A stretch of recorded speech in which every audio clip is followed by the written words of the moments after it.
Balloon নিয়ে না balloon না বেলনি নিয়ে দাঁড়িয়েছি। কিছু ইম্পর্টেন্ট কোশ্চেন করব তাহলে সত্যি উত্তর পাবা।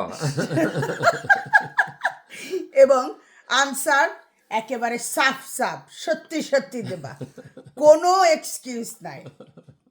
এইখানে দাঁড়াও, কোর্টে আরেকটু কাছে দাঁড়াও।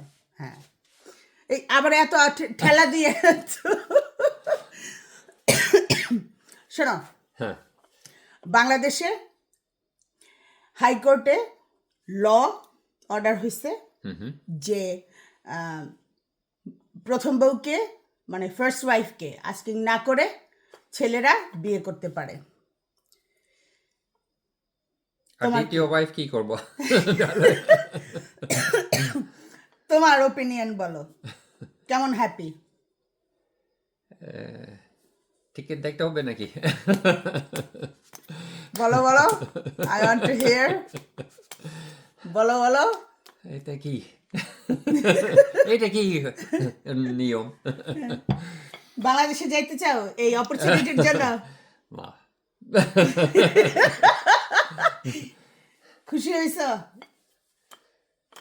হ্যাপি এই রুলসের জন্য? আমি বুঝতে পারি না কি রকম নিয়ম এরকম হইতে পারে। মানে ওয়েমেনদের রেসপেক্ট করার পজিশন কোথায় গেছে? এটা কোথায় গেছে এটা বুঝলাম না। এটা তো তোমার আস্কিং করার কথা না। ও, আমার তোমারে বলতে হইলো কেন? কেন বলতে হইলো সেটা বলো। আমি এটা অন্য প্ল্যানেটের নিয়ম, আমি বুঝতে পারি না। ও, এটা সুন্দর আনসার দিছে তো। এটা অন্য প্ল্যানেটের নিয়ম।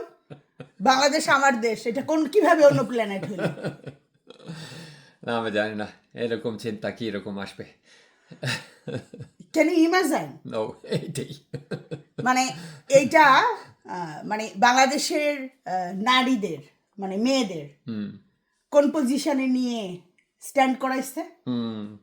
হ্যাঁ, হ্যাঁ, এটা পৃথিবীর আর কোথাও কিন্তু এরকম রুলস নাই। এটা কি রকম রুলস? তুমি ভালো লাগবে না, you separate, you be a part, right? You don't destroy another life life. না, of course. এক্স্যাক্টলি। বাট বাংলাদেশে তোমার বউ আছে, you can have another wife. Doesn't matter. You don't need to honor that wife too. বুঝছি। এবং বাংলাদেশের ছেলেরা answer কি করে জানো? না, কি আনসার করে? আমি বিয়ে করব, আমার যাকে খুশি তাকে করব, যত খুশি তত করব। Why should I ask? Respect নাই। Yes. That means এইটা রাখি আমার জন্য দরকার নাই।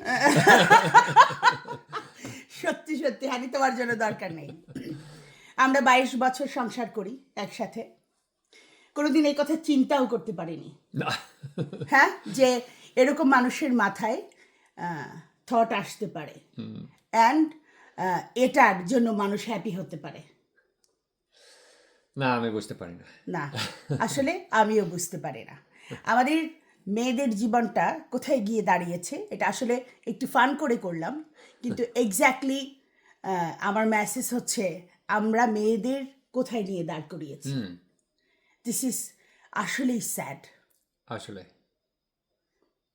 আমি আশা করি সব মেয়েদের বাংলাদেশে, সব নারীদের বাংলাদেশে ঈশ্বর আশীর্বাদ করুক। ধন্যবাদ।